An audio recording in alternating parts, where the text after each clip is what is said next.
Bonjour et bienvenue sur jcompris.com. Alors l'objectif de cette vidéo, c'est de bien comprendre la définition d'une droite et savoir l'utiliser en exercice. Alors jusqu'à présent, pour définir une droite, on utilisait deux points. Par exemple, on disait la droite AB, c'est-à-dire la droite passant par les points A et B. Mais le problème, c'est qu'il nous faut une condition mathématique pour savoir si un point appartient à la droite ou n'appartient pas à la droite. Donc concrètement, pour savoir si le point M appartient à la droite AB, eh bien on regarde si le vecteur AB et le vecteur AM sont collinaires. Ici, ils le sont, et donc ça prouve que le point appartient à la droite AB. Mais regardez dans cette deuxième situation, pour savoir si N appartient à la droite AB, on regarde si les vecteurs AN et AB sont collinaires, et là, ils ne le sont pas, et donc ça prouve que le point N n'appartient pas à la droite. Donc, retenez que pour savoir si un point appartient à une droite, eh bien, on utilise les vecteurs et on regarde s'ils sont collinaires. Et du coup, au lieu de définir une droite à l'aide de deux points, eh bien, on va définir une droite à l'aide d'un point et d'un vecteur qui donnera sa direction, qu'on appellera vecteur directeur. Donc, si on vous dit la droite passant par A est de vecteur directeur U, qu'est-ce que ça veut dire? Eh bien, déjà, pour représenter cette droite, on représente le vecteur U d'origine A. Comme ici, on a un déplacement de 3 et de 2 verticalement, on part de A, on fait un déplacement de 3 et de 2 verticalement, et ça nous fait ce deuxième point. Et donc voilà, j'ai représenté U d'origine A. Et pour avoir la droite, eh bien, comme ici, ça me fait un deuxième point, j'ai plus qu'à relier ces deux points. Et donc voilà, ma droite passant par A est de vecteur directeur U. Donc, dorénavant, on va définir les droites à l'aide à chaque fois d'un point et d'un vecteur directeur. Et du coup, si on vous donne deux points, eh bien, vous avez un point. Et pour avoir un vecteur directeur, eh bien, si c'est la droite AB, eh bien, pensez qu'un vecteur directeur, c'est tout simplement le vecteur AB. Donc, j'insiste, si on vous donne la droite passant par les points A et B, eh bien, vous avez un point, en fait, vous avez A ou B, et comme vecteur directeur, eh bien, vous prenez tout simplement le vecteur AB.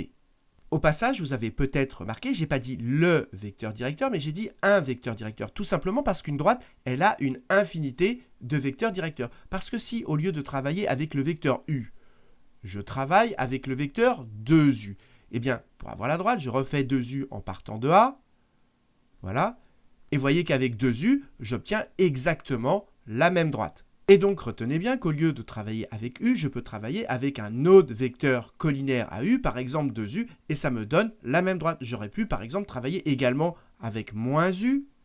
Si je travaille avec moins U, eh bien là encore, ça me donne la même droite. Et donc, retenez bien qu'en fait, comme vecteur directeur, eh bien, au lieu de prendre U, je peux prendre n'importe quel autre vecteur collinaire à U, sauf le vecteur nul.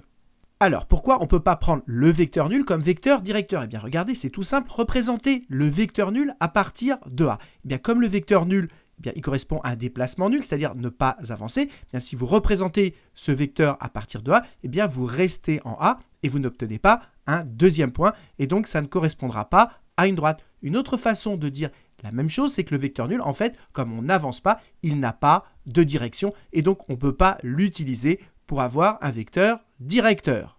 Donc, si on résume ce qu'on vient de dire, dorénavant, une droite, on va la définir à l'aide d'un point et d'un vecteur directeur qui est non nul. Et si on prend comme vecteur directeur un autre vecteur qui est collinaire à U mais non nul, eh bien, on obtient la même droite. Donc, maintenant, imaginons la situation suivante. On vous dit soit la droite D passant par A est de vecteur directeur U. Et on voudrait savoir à quelles conditions un point, par exemple M, appartient ou pas à la droite. Eh bien, c'est très simple. On regarde si le vecteur AM et le vecteur U sont collinaires. Si ils le sont, eh bien, ça veut dire que le point M appartient à la droite. Et si, par exemple, M était ici, et que donc les vecteurs ne soient pas collinaires, eh bien, ça veut dire que le point n'appartient pas à la droite. Autrement dit, cette droite, elle est composée de quels points? Eh bien, tout simplement de tous les points M tels que AM et U soient collinaires. Voilà la définition qui va être dans votre cours.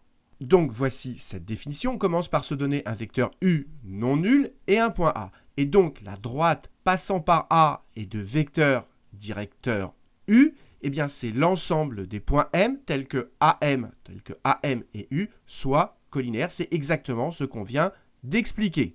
Alors concrètement, comment ça se passe en exercice? Imaginons, on vous dit la droite passant par A est de vecteur directeur U et on vous demande si ce point il appartient à cette droite? Eh bien, la première chose, comme ici, on est dans un repère, eh bien, c'est de trouver les coordonnées du point A. Donc ici, les coordonnées de A, c'est tout simplement 2 pour l'abscisse et 1 pour l'ordonnée.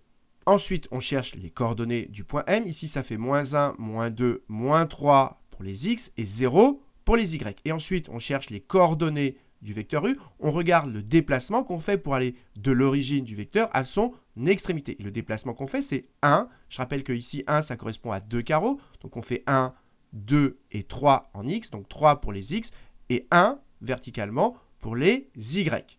Donc, maintenant qu'on a les coordonnées, pour savoir si M appartient à la droite, je répète, passant par A et de vecteur directeur U, eh bien, on fait marcher la définition. On va regarder si les vecteurs AM et U sont collinaires. Donc, maintenant, on va calculer les coordonnées du vecteur AM. Et vous savez comment on fait? On fait final moins initial. Donc, on met les coordonnées du point M, donc -3 et 0, et on enlève les coordonnées initiales, c'est-à-dire les coordonnées de A, c'est-à-dire 2 et 1. Donc, les coordonnées de AM, c'est -3, -2, c'est-à-dire -5, et 0, -1, c'est-à-dire -1. Et ensuite, je remets les coordonnées de U, et les coordonnées de U, c'est 3 et 1. Et pour savoir si ces deux vecteurs sont collinaires ou pas, on utilise la propriété suivante que je vous rappelle et qui est extrêmement importante. Quand on a deux vecteurs U et V, deux coordonnées x, y et x', y', pour savoir s'ils sont collinaires ou pas, on calcule le produit x, y', moins le produit y, x', et si tout ceci est égal à 0, ça veut dire que les vecteurs sont collinaires, et si ça ne fait pas 0, ça veut dire que les vecteurs ne sont pas collinaires. Et cette quantité que je viens d'écrire ici, c'est ce qu'on appelle le déterminant des vecteurs U et V, qu'on note det de U et V, ou encore qu'on note entre deux barres verticales. Ici, on met les coordonnées du premier vecteur, x, y, et ici, les coordonnées verticales du deuxième vecteur, x', y'. Et donc, je répète, quand vous avez cette notation entre deux barres verticales, ça désigne le déterminant de ces deux vecteurs. Et donc, je répète, qui est égal au produit x, y', moins le produit y, x', ce que j'ai représenté ici avec mes deux barres rouges. Donc, nous, si on revient à notre exercice, notre objectif, c'est de savoir si le point M est sur la droite passant par A et de vecteur directeur U. Et on a vu que ça revient à savoir, est-ce que les vecteurs AM et U, est-ce que ces deux vecteurs sont collinaires ou pas? Et donc, on va calculer tout naturellement, ce qu'on vient d'expliquer ici, le déterminant de AM et U, qu'on peut écrire entre deux barres verticales, et on remet les coordonnées, -5, -1, et 3, et 1. Et ce déterminant est égal à quoi? Le produit, donc comme ici, -5 fois 1, moins -1 fois 3. Et donc, si vous faites le calcul, là, ça va faire -5, ici, ça fait moins, ça fait plus 3, ce qui nous fait -2, et -2, ça ne fait pas 0, et donc ça veut dire que comme le déterminant n'est pas égal à 0, ça veut dire que ces deux vecteurs ne sont pas collinaires, et donc que le point M n'appartient pas à la droite passant par A et de vecteur directeur U. Donc voilà, c'est ce que j'ai écrit ici. Alors qu'est-ce que vous devez retenir de cette vidéo? Eh bien premièrement, de bien comprendre la définition d'une droite, c'est défini par un point et un vecteur directeur non nul. Et comment on sait si un point appartient ou pas à la droite? Eh bien, il faut regarder si les vecteurs AM et U sont collinaires ou pas. Et pour le savoir, il suffit de calculer le déterminant des vecteurs AM et U exactement comme on l'a fait ici. Donc il faut connaître absolument la formule que j'ai rappelée ici. Et si le déterminant est égal à 0, les vecteurs sont collinaires et donc le point appartient à la droite. Et si le déterminant n'est pas égal à 0, ça veut dire que le point M n'appartient pas à la droite.